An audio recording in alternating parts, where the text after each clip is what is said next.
Por onde a gente começa a ser feliz? Imagina a construção da nossa felicidade como se fosse um edifício. Antes da gente começar a construir, a gente precisa ter uma base. Não qualquer base, uma base forte, segura, uma base que não vai se dissolver no primeiro sinal de tristeza. A gente quer construir uma felicidade que seja duradoura, que não seja efêmera, que não simplesmente se dissolva como num passe de mágica. E essas bases, para construir a nossa tão sonhada felicidade, sobre essas bases a gente vai conversar aqui hoje. Hoje a gente vai falar sobre os princípios da felicidade. Ou seja, o que nós precisamos incorporar no nosso dia a dia, na nossa vida, para ser mais feliz.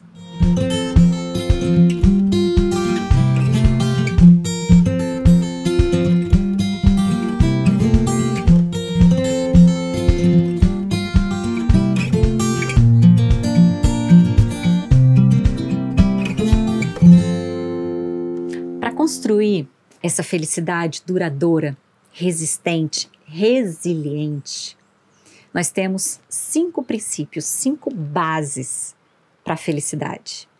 E é isso que eu quero compartilhar com vocês hoje. Quais são essas 5 bases? Primeiro, propósito e significado.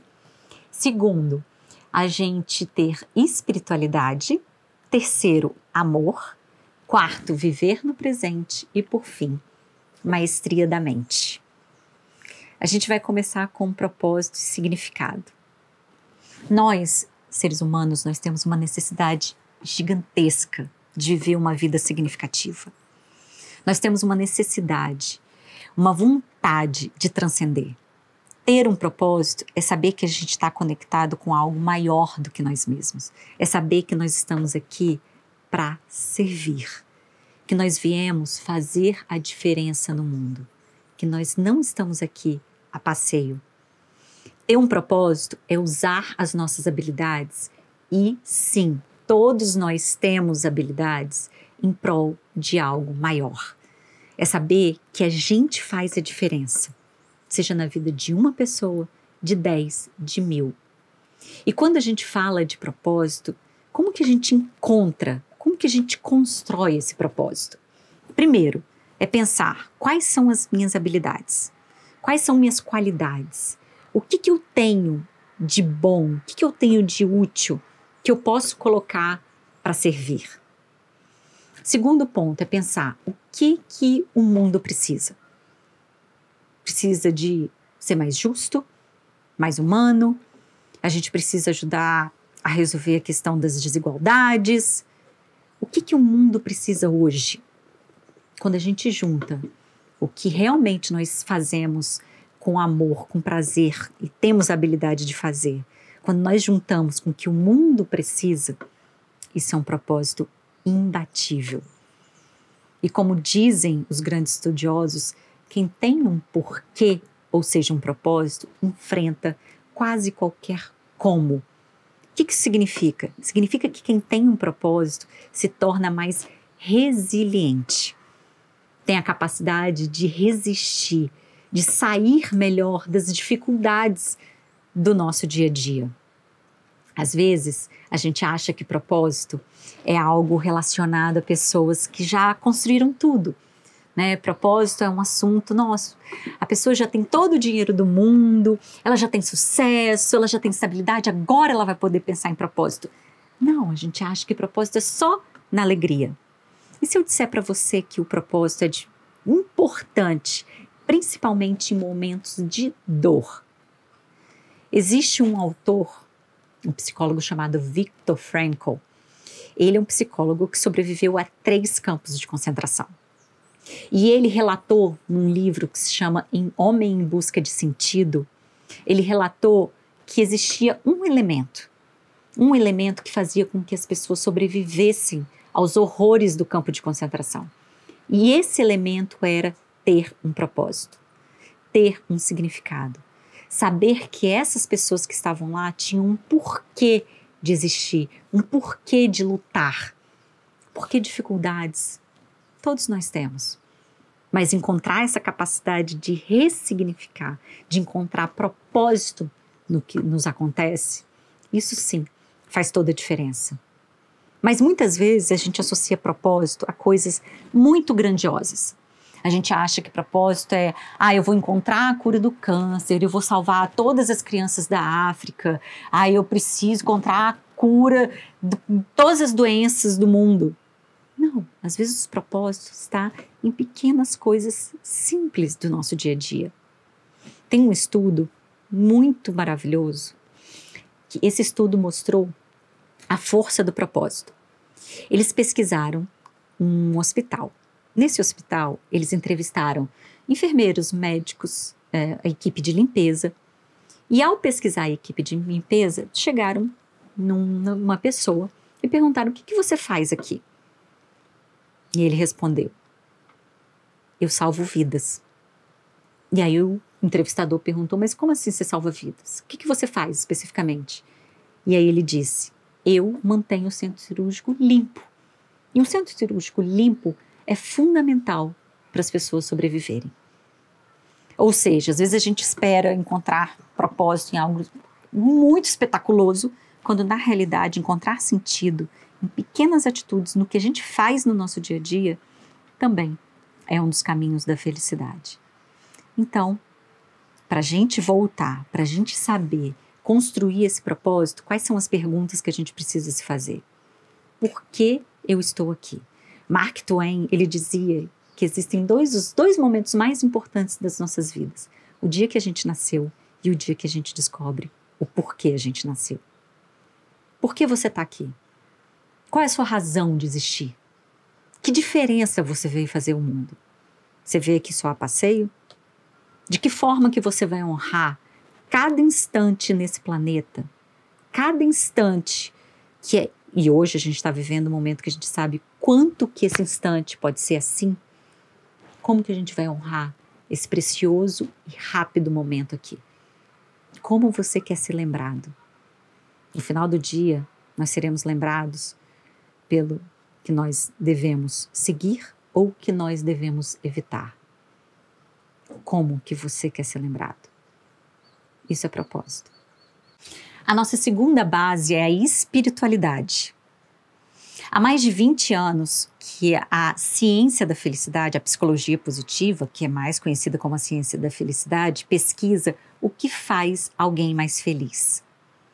Um dos indicadores de felicidade é a espiritualidade. A espiritualidade é aquela necessidade que nós temos de transcender. É a nossa necessidade de conexão com o divino, de conexão com algo maior do que nós mesmos. E por que a espiritualidade é importante para a felicidade? Primeiro, pelo grupo. Pessoas espiritualizadas, ou seja, pessoas se reúnem em grupos que têm as mesmas crenças, que pensam da mesma forma, e esse grupo se apoia. Ou seja, as relações são importantes para a felicidade.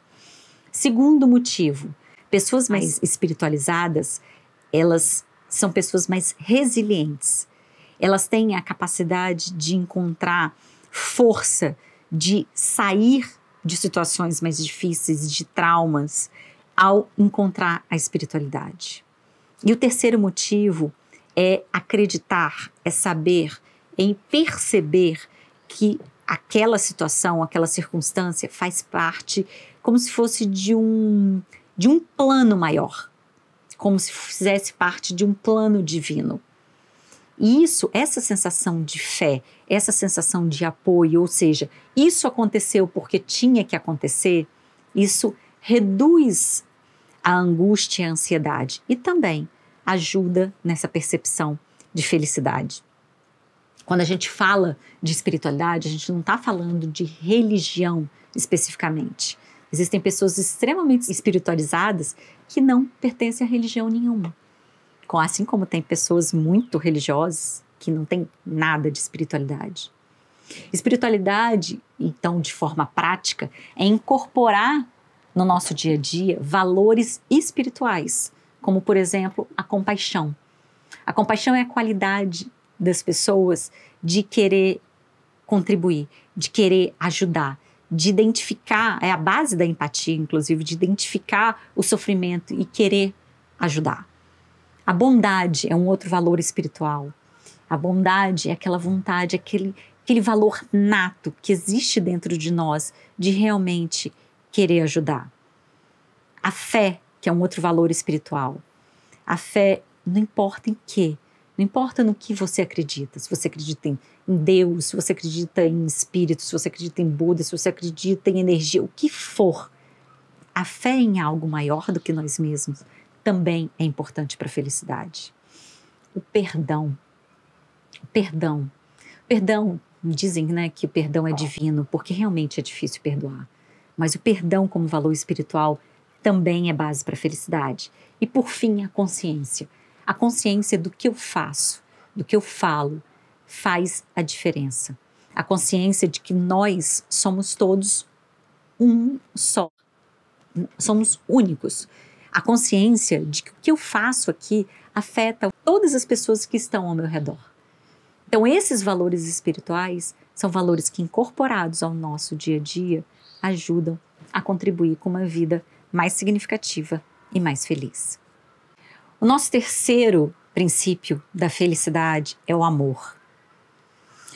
Não existe felicidade sem amor.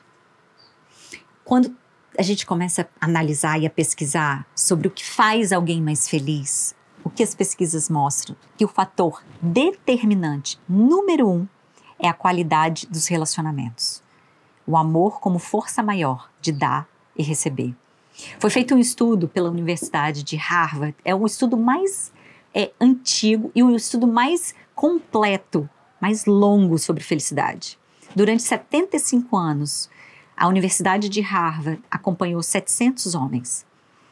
Esses homens foram acompanhados durante toda a sua vida e quando chegaram no final da vida, os pesquisadores perguntaram: o que fez a diferença na sua vida? O que mais trouxe felicidade, saúde e longevidade?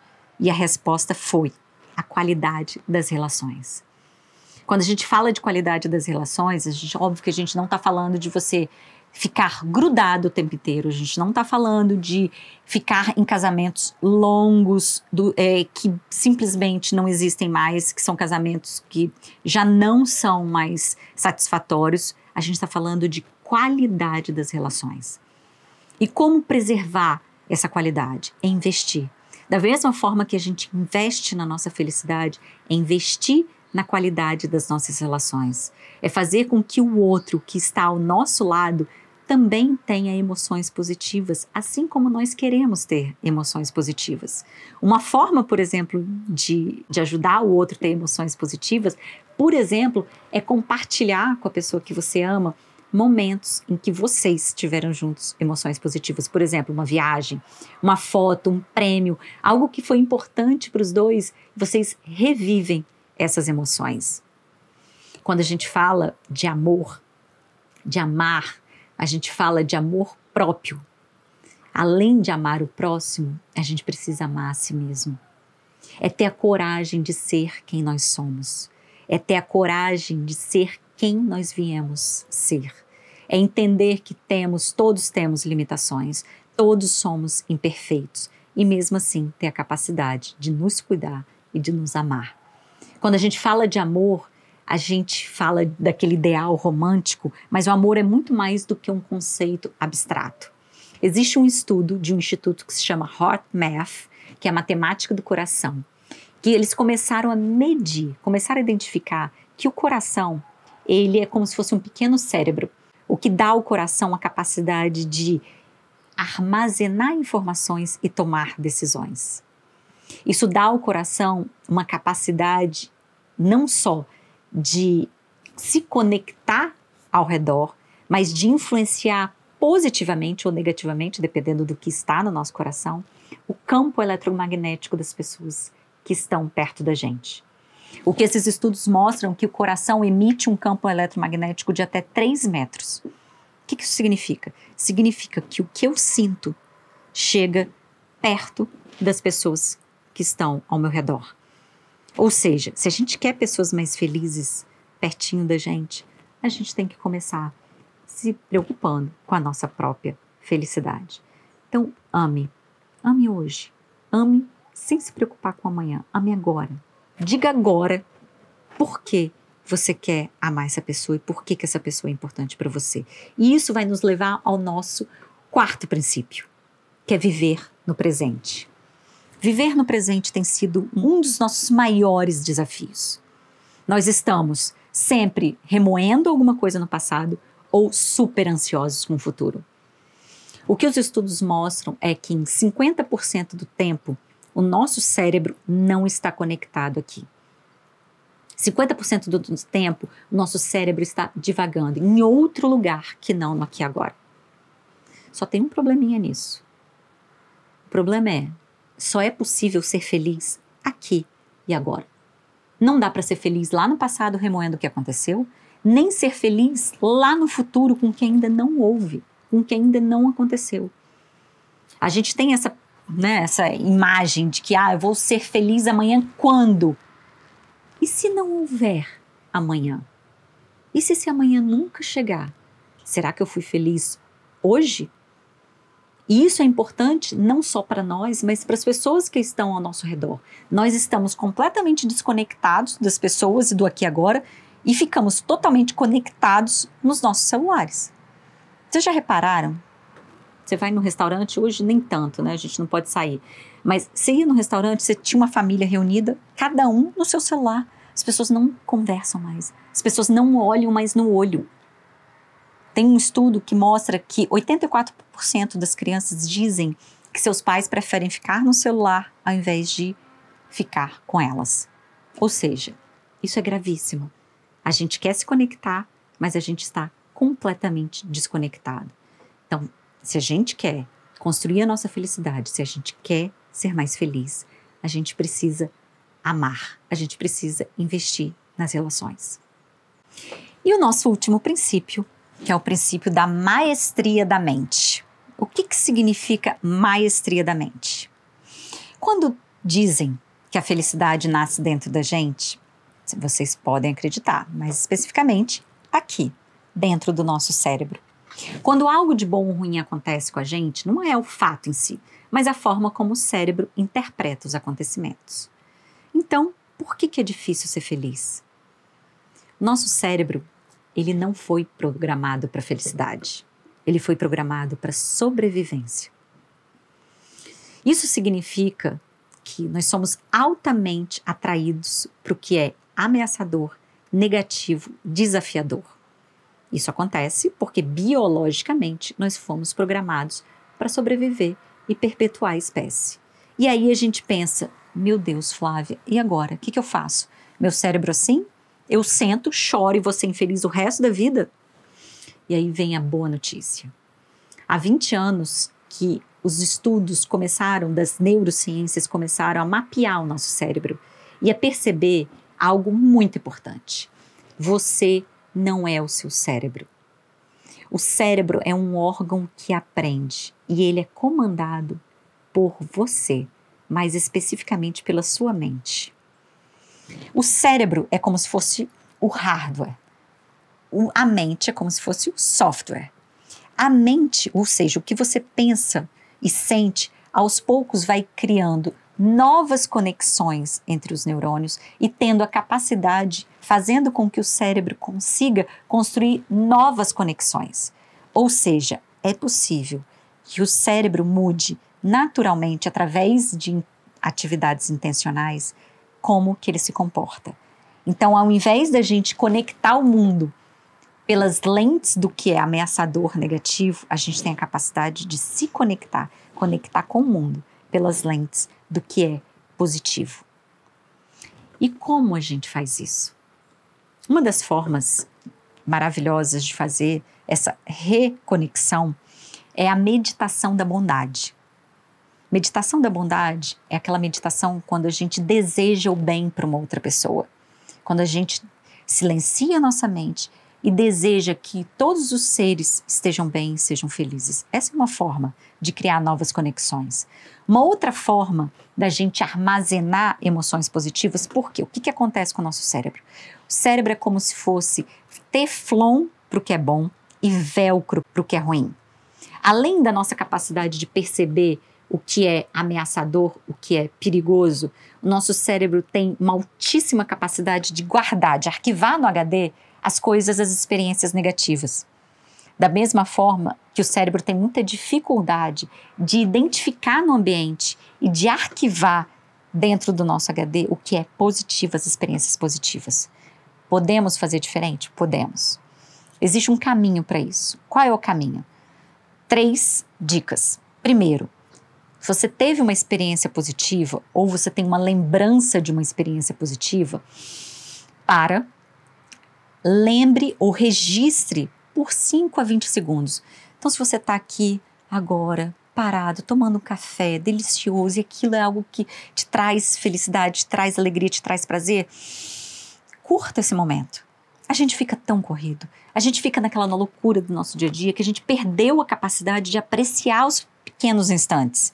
Só que essa capacidade de apreciar os pequenos instantes, ela é fundamental para o nosso cérebro arquivar o que é positivo. Segunda questão, quando você parar, lembrar daquele momento, tente relembrar da forma mais precisa possível. Tente reviver a emoção, a alegria, a sensação que você viveu no dia. E por fim, e por último, tente trazer isso para todo o seu corpo. Tente sentir essa sensação em todo o seu corpo. Esse é um exercício muito simples, mas esse exercício simples dessa forma, ele tem a capacidade de fazer com que as experiências, as emoções positivas entrem no nosso cérebro. É como se a gente conseguisse começar a mudar o nosso HD, que ao invés de ter um monte de filminhos, um monte de experiências negativas armazenadas, pode começar a armazenar experiências, lembranças positivas. E isso também nos ajuda na nossa felicidade. Mais uma vez, existe sim um caminho para a felicidade. A felicidade não é um lugar onde nós vamos chegar. A felicidade é uma escolha diária. A felicidade é o caminhar, é o trajeto. E esse trajeto só pode ser trilhado por você, pelas suas experiências, pelas suas decisões, por mais ninguém. Não terceirize sua felicidade. Não seja escravo das circunstâncias. Escolha e construa você esse caminho. Combinado? Esse é mais um Felicidade Todo Dia, em parceria com a Riva Incorporadora. Eu espero que você tenha gostado e até a próxima.